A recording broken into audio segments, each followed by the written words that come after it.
Welcome travelers from the winding trails. Grab a spot by the hearth and a pint of ale. A brief respite from our noble quest. Lean back in a chair for the Song of Rest. Hello travelers, and welcome to the Song of Rest, a place where our heroes and the deities that guide them gather to share a behind-the-scenes and behind-the-screens look at the unfolding adventures in Archipeldia. Gathered before us is the Dungeon Master, Aaron Rollins, and his band of players, Dustin Bleschmidt, Janelle Wilkie, and Chad Stafford. But I'll let them do the talking, and I'll get back to playing. Bow, bow, bow, bow, bow. Oh yeah, there's Jive Horse. Cool. Good. Remember, throw in some Jive Horse music. I think we need to do the what is it? The one that Rory did that was the trance version. Yes, absolutely. For that moment, yes. It seems like that buildup would be just right. Yeah. Like, it's almost as if Aaron remembered that song and wrote the moment specifically to go with it. I am excited to talk about this episode with you guys. Yeah. So I have a big question about our giant battle, which was expertly crafted, by the way. Thank you so much, sir. Extra snaps for you. Yay. And I'm gonna read this as I wrote it as it was happening. Was the King Tibber interference Deus Ex Frogina, or did you plan it all along? Tibber was going to come out at some point. It wasn't really determined when. It might have been like once you guys had gotten to Wallach or something like that. But it also just seemed like a really good opportunity. I had actually thought about the situation of him coming out during this fight, but I also had to catch myself because the whole prospect of him attacking Lamenaria was going to be bound by the Blood Promise. So I had that in mind as well. That is good, because I was like, ah, crap. Sherman's basically been out of the fight for 4 turns. Everyone's going to die. That's what I was feeling. Yeah. I had a feeling that one was up your sleeve, and something that I feel about this episode, and what I've started noticing about past episodes too, and then I really started feeling it here, is that you kind of write these stories almost like it's a show, and it has beats that it hits. Yeah. Like not like a D&D show, but like a TV show that you would watch. Yeah, and I probably would get I could probably get razzed by other DMs because that's basically railroading, what they would call it. You know, like there's beats that you're going to reach and the party needs to go there. But I think it's better to tell a story rather than try to ad lib, the thousands of different decisions or different directions people can go. You know what I mean? Because a typical D&D game could be completely a sandbox, open world. You guys just go wherever the heck you want to go, and that's fine. It's fun that way. But I think when you really want to tell a story, especially when you're trying to prepare for something like this, there's certain things that I guess beats or milestones or markers that you guys reach that are important to explore and describe, and cutscenes out of a video game. That's probably a good way to put it. Well, yeah. And that too is like what I've come to notice is that a fight is rarely just going to be a fight, that there is going to be something that happens that's going to change the dynamic entirely. There's so much narrative in them. Yeah, whether that's like an NPC coming in to help us, or, the thing that you thought you were going to fight this whole time, well, now there's an even bigger threat. Now you got to deal with that thing. And it certainly makes combat, like, it keeps us on our toes. And we could have a strategy going in and like, all right, there's this one thing, we're going to fight it, and we kind of have an idea of what we're going to do. Oh, and now suddenly it's changed, and it keeps us as the players on our toes and having to come up with a new strategy, sometimes on the fly. And that makes combat, I think, much more interesting, like on par level of fun and interactive as, some of our shenanigans and dialogue that we get up to. Oh, yeah. Yeah, you definitely got to keep combat interesting, because if every combat is a blank battlefield, blank flat battlefield, and it's just I attack, you attack, I attack, you attack, there's nothing else to that. And as much as D&D is mostly a combat centric system, there needs to be things that keep the players on their toes, things that change in the middle of combat. I think one of the best ways for any DM to make combat interesting is to be creative with the battleground. Make things interesting. Like, it's not just easy to get from one player to another player, or one enemy to another player. Maybe there's like platforming that has to be done during the middle of combat, or like the whole terrain changes as you're fighting. Those kind of cool effects to keep it fresh. Yeah. Like, have you guys played the most recent God of War game on PS4? I watched it played. Watched many a Let's Play.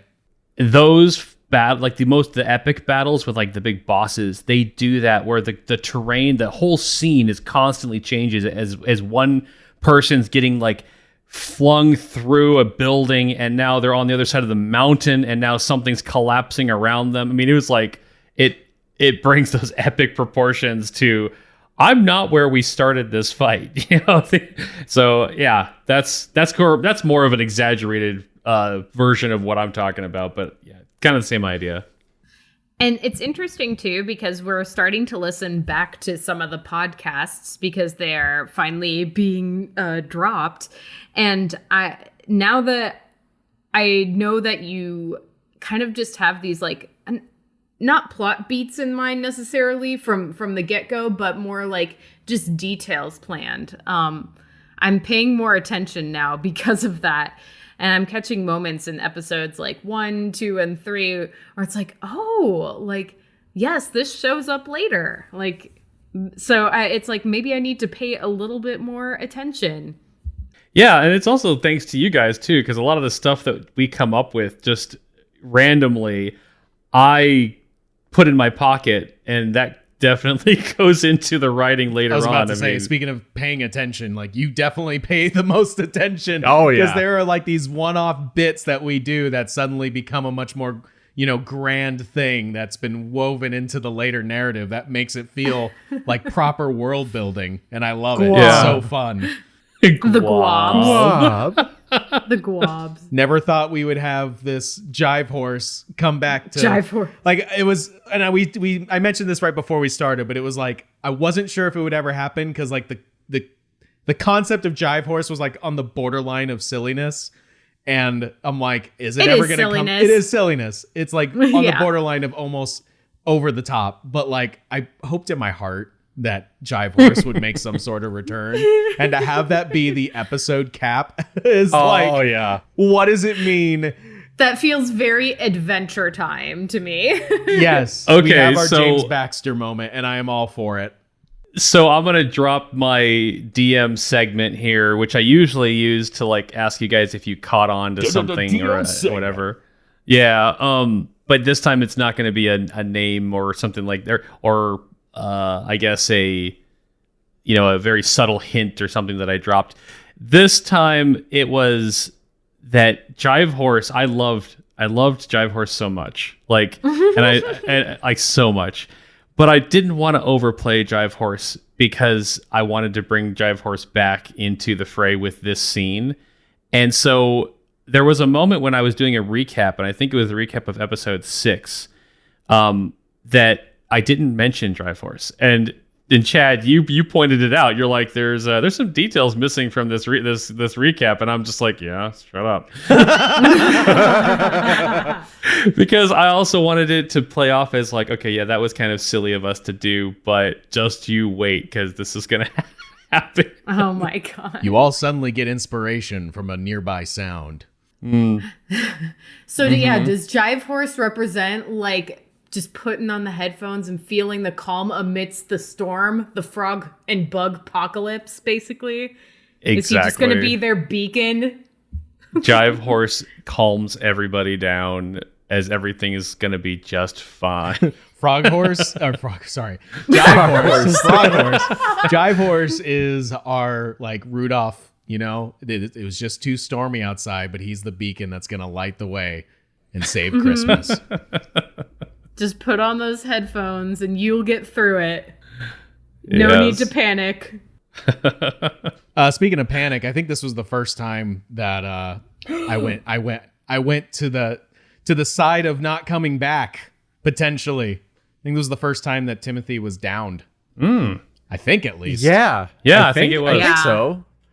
I didn't like it. I know like Sherman's been down, but I don't think Timothy's been down before. But this, I'm pretty sure y'all have felt like vulnerable during combats, but Yes. this is the first time that I felt like nervous.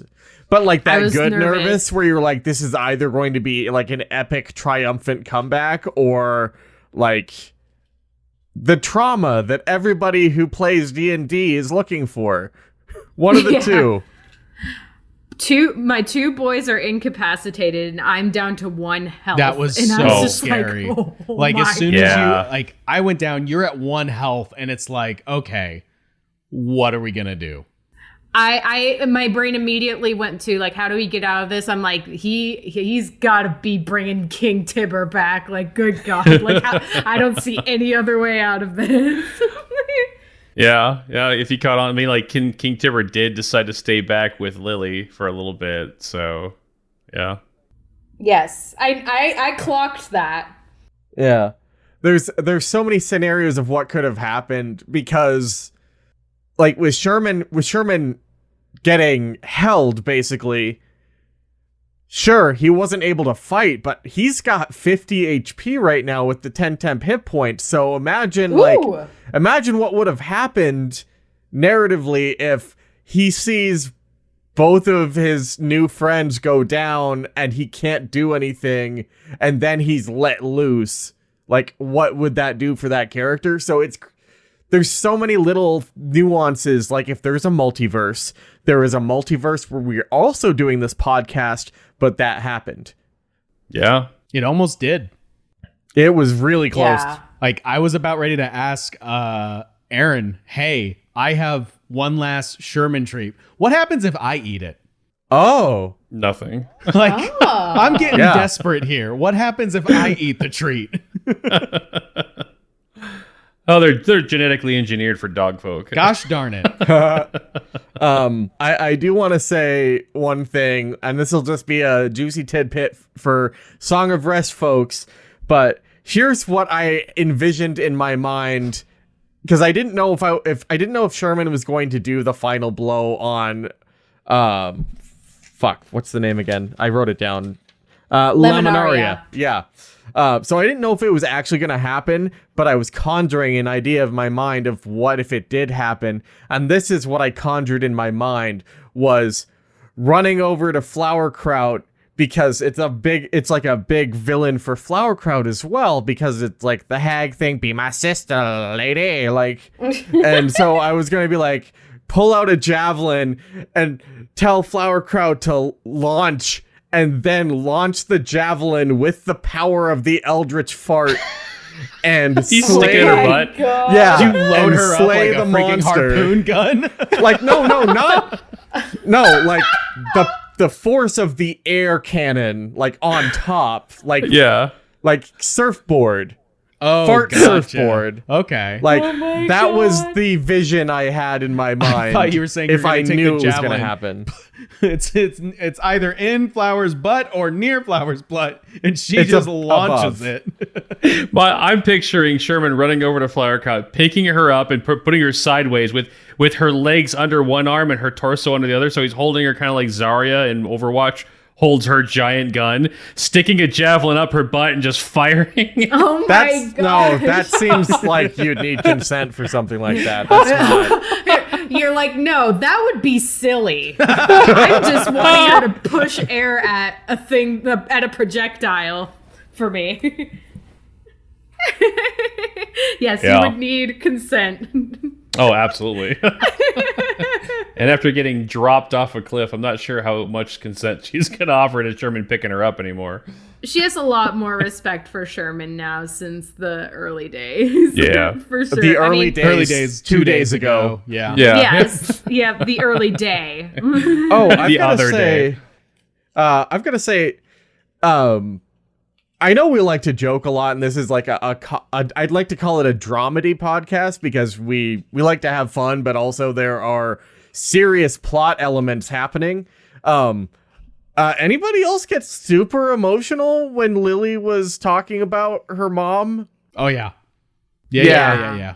100%. Woo! Good our play. I love Lily. We just gotta come back and visit. Who's got planar shift? We need to. Not yet, but we'll work on it. We're gonna work on getting that for sure. No, that's later in the game when we get our own world map and we get our own ship called the Planar Hops, and we can just fly anywhere we want without going through the story arc to get there. There you go. Yeah, it's like the third disc of a Final Fantasy game or something. Yeah, like that. exactly. Yeah. We just show up on the story arc and like, hey, you got like a smaller ship that's kind of attached to this. Yeah, we're just gonna take that. Okay, bye. It's a story pub. This is a smaller one. This is the gastropub. You know, it's small, but it's mighty. And we've got a lot of different appetizers. Oh, yeah, you can get on to the short story dinghy. We've got it out in the back. You can just short story dinghy. This is more It's more of a poem, like a really short form poem, but we'll make it work. Flowerkraut may not be like vulnerable enough with her team to share this yet. And she played it pretty aloof with the hag, but Flowerkraut is a little bit unnerved. And maybe I will bring this up during the next podcast, but she's a bit unnerved that these hags are kind of like focusing in on her and wanting to kind of take away these new companions. And it's gonna make her she's feeling a little bit nauseous about it, so I don't know if she's gonna bring it up right away, but maybe in our next recording I can talk a little bit about that. Just like when she has some alone time, she'll be kind of thinking about that. I think there's a lot for our characters to unpack once kind of the devastation is over, because not only is it that they have threatened the physical beings, but there's also this sort of metaphysical light within all of us that they are literally eating each other to get to.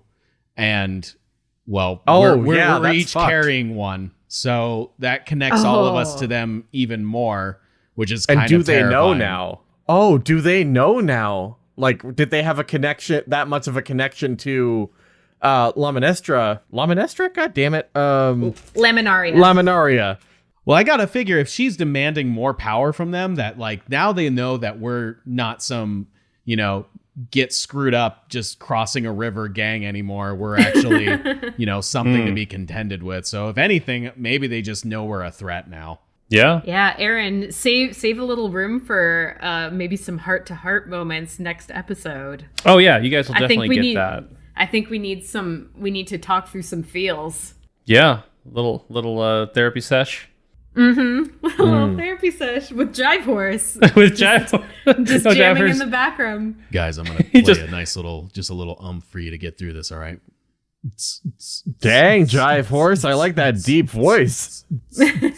Very sultry. This all right. Stereotypical therapy sessions skit scene where the patient's laying on the couch and they're just going off about all their problems and they're talking through everything themselves, and the therapist is just nodding, and it's just Jive Horse nodding. He's actually listening to music, and Timothy's just like, "Oh, that was a great session, Jive Horse. Thank you so much. You're the greatest." It's like what was that, Iron Man 3, where the whole thing's a therapy session with Bruce Banner, and he's like, "Have you been listening this whole time?" He's like, "Honestly, you lost me at this point," and it was the very beginning of the story. Yeah. Yeah. Can my fan art moment be from the short rest? I'd love to draw a comic of everyone in the therapy session with Jive Horse in the background. So I also had a moment in my mind which I really want to draw out. It's Tibber launching over all of us Free Willy style to land on top of the bogstrosity. Like, I just want all of our hands like up in the air as like the slime is flying off of Tibber and just make it look exactly like Free Willy, like the poster. That's like what I pictured. Oh, that would be He, fantastic. Like leapt Please over do that. all of us. It's just so funny to me. That's a good transition into our little segment on the Song of Rest of like a fan art moment from this episode. Yes, we should go around and say our fan art moment.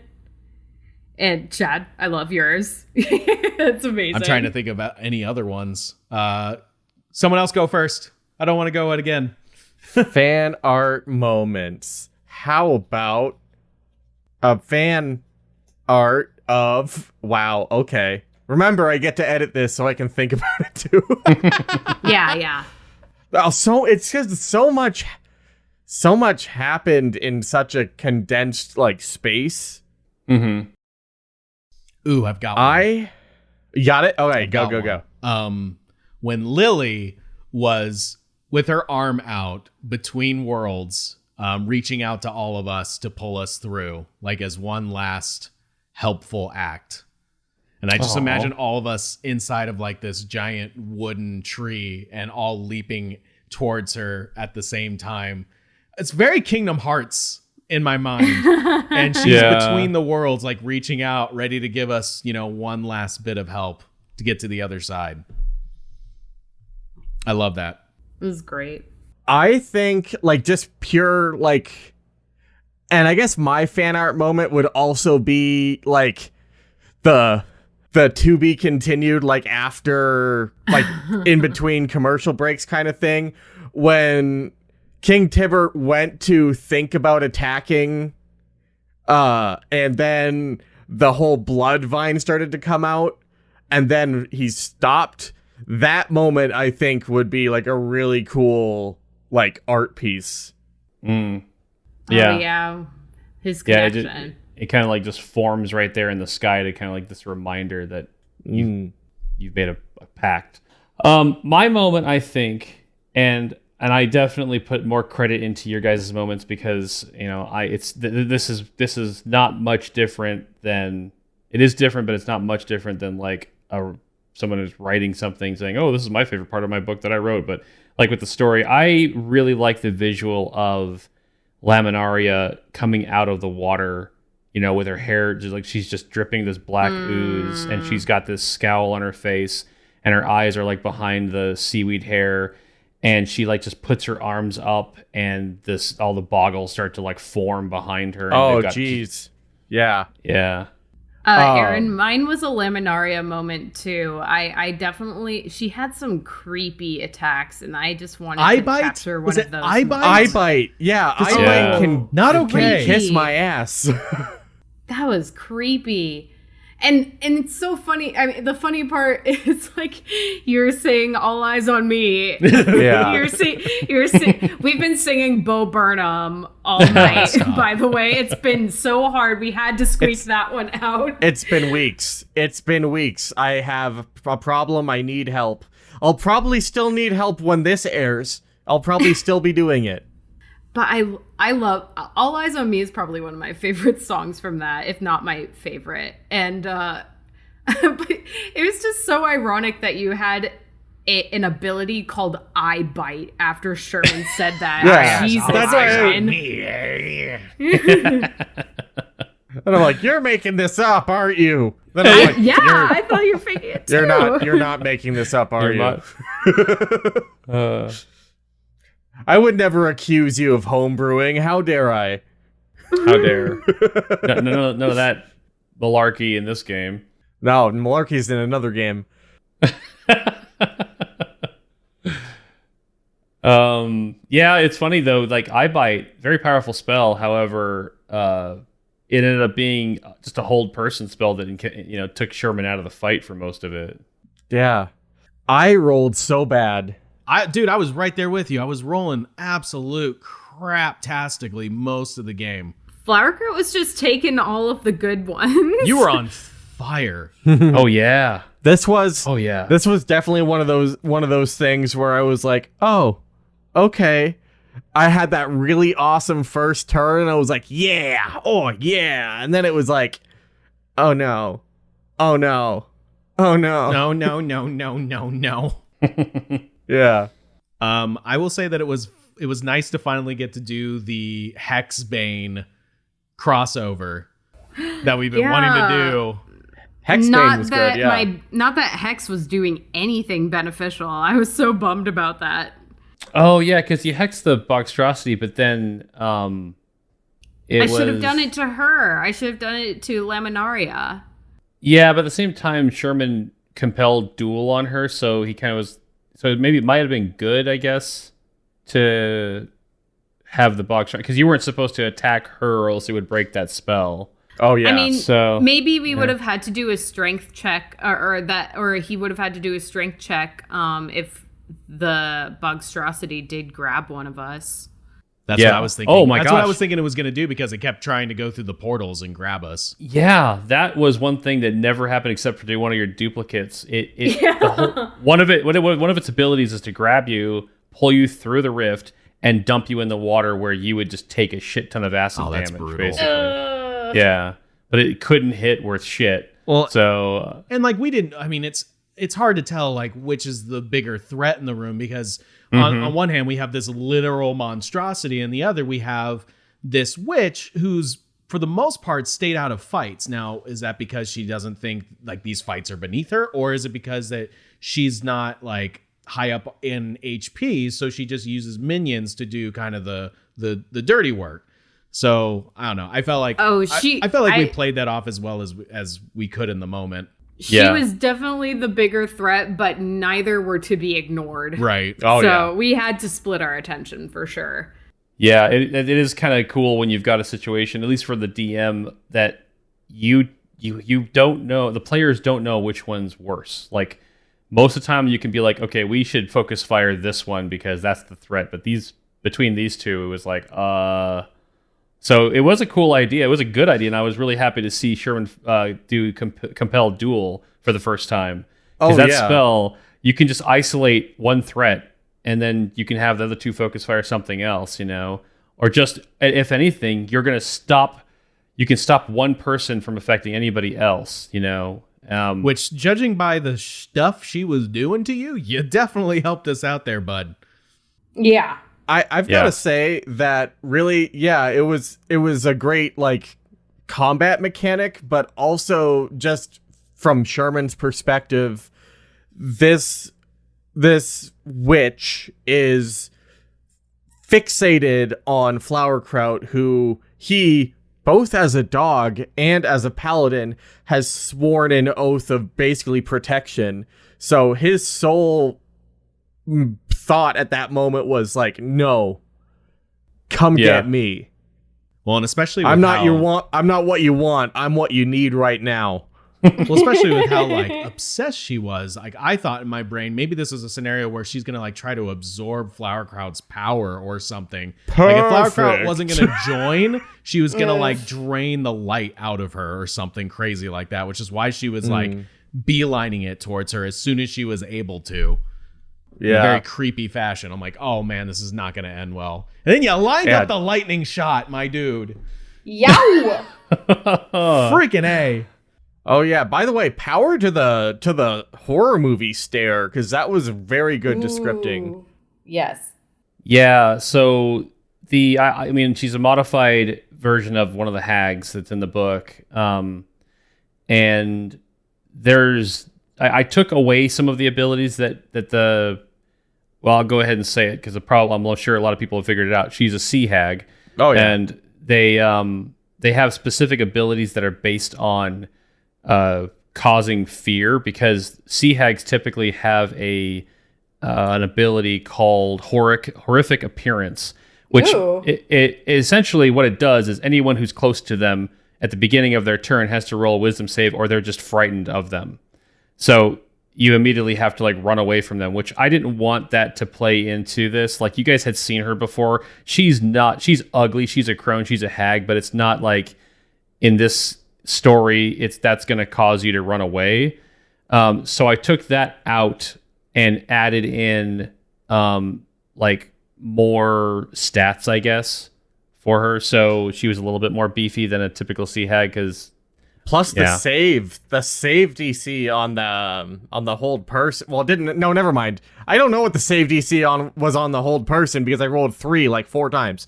Yeah, you were rolling really low. But what was it? It was something where I tried to roll a save, and I thought I rolled well. Oh, it was when you did the eye bite, and I rolled a 15. I was like, I rolled a 15. What do you think about that? And you're like, I think you're blind.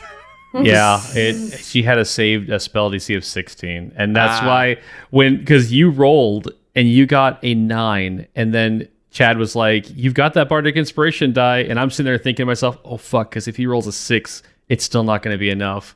And that's exactly what you did. That's what happened. Oh, I'm sorry. So sad. There's no way you could have known.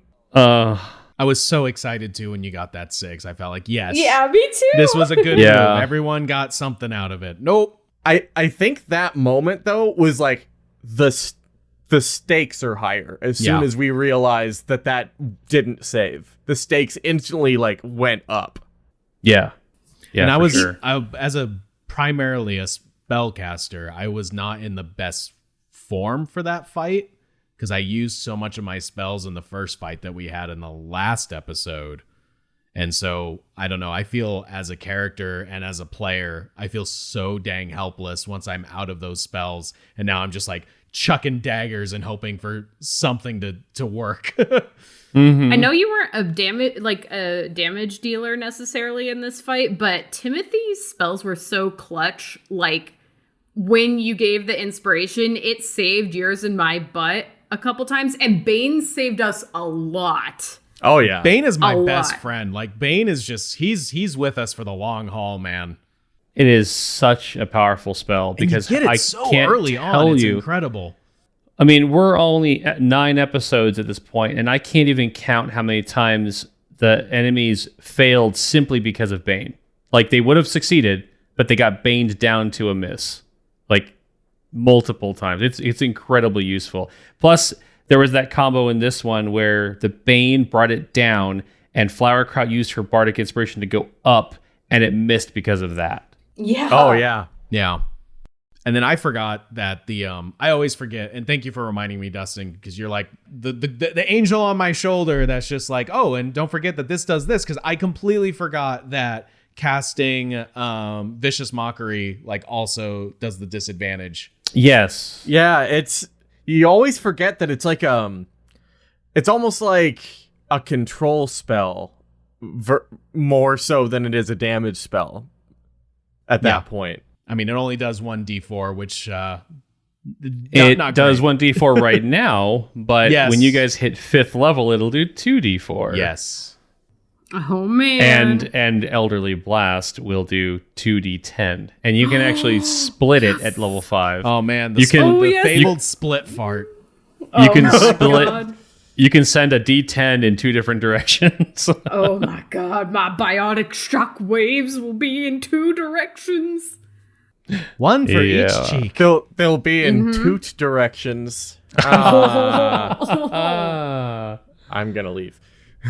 I'll see myself out after that one. So I may have missed it, but Janelle, what was your fan art moment? Oh, it was the same as your. Well, not the same exact as yours, but I'm definitely going to draw Laminaria doing some kind of spell because she's so creepy, and I'd love to do just like an art piece with her. Man, the idea of when you were describing the other hag's arms coming out of where Oh, the, never That's a mind. good where the one. That's my sword fan went art through. moment. Like, that is so disturbing. Like, that is some Dead Space stuff right there.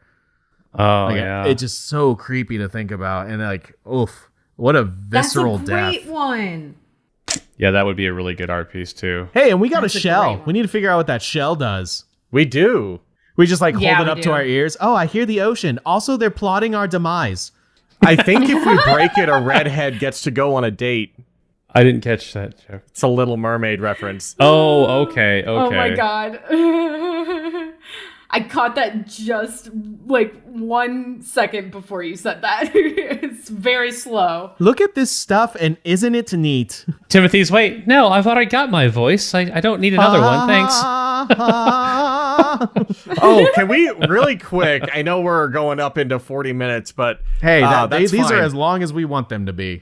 Can I talk about my favorite RP choice was from Timothy and the Lips. Timothy and the Lips had me absolutely shattered for like 10 minutes. Flesh flaps. The flesh flaps. flaps. I was crying. I was laughing so hard. I thought I was going to pass out. Like, it was a really hard laugh, dude. That was so funny to me. Oh, that was so great. Yeah. Oh, Timothy just like can't. What was the Just line? being I upset. can He's mimic like, any. I can mock anything, but I can't make a lip sound. I can mimic anything, but I can't mimic the fact I don't have lips. Oh, that was great. Yeah, super proud of that. That was fantastic. Cool. Well, maybe we should wrap this one up, guys. Yeah. Absolutely. Thank you so much for another wonderful session. And I know we're doing this as a podcast, but I also just think of it, we're just a couple friends getting together for a really freaking awesome game night. And Yeah. I don't know, there's still a lot of craziness in the world, so this has been like the little fortress of audio solitude. Yeah. Little balm to the soul. Little escape into your imagination with friends. Thank you so much for listening to our Song of Rest. If you like the adventures your ears just wit on, feel free to listen in on our other adventures from any plane of existence or seeing stone you get your podcasts. Until we meet again, safe journeys, travelers.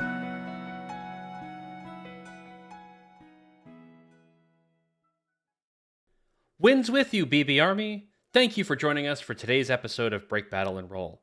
We hope you're enjoying our adventure as much as we are in creating it. If you're looking for more ways to connect with Break Battle and Roll, follow our Instagram and Twitter, both at Break Battle Roll, or stop by and give us a like on the Break Battle and Roll Facebook page. Additionally, you can follow Chad Stafford at his Instagram and Twitter at It'sChitChad. That's ITSCHITCHAD, as well as his YouTube channels ChitChad and ChitChad Plays. Janelle Wilkie on her Instagram at Janelle.Wilkie, that's JANELLE.WILKE. Join our good buddy Dustin Bleshman as he streams on twitch.tv/thefinaldestination.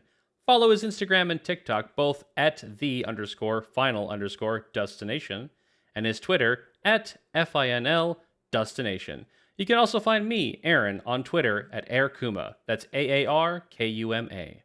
Though the four of us bring this podcast to you, it wouldn't have the same audio quality without our amazing musicians Ben Holland and Rory O'Neill, providing our theme song and musical accompaniment. Ben can be found on SoundCloud, and you can find Rory on Twitter at Trench Roarfare. That's TRENCHRORFARE. We'd also like to shout out our good friends at the Roaring D20s, another fantastic D&D podcast with DM Scott Jones. Give them a follow on their Instagram and Twitter at RD20s Podcast. That's RD, the number 2, the number 0, S Podcast. Now that you're a part of the BB Army, help spread the word. Got a friend or two that's run dry on D&D podcasts? Send them our way. Also, if you're on Apple Podcasts, leave us a review. We'd love to hear what you think. Thanks again for listening, and now it's time for me to get back on the story arc, grab a drink, and get ready for the next adventure. Until next time.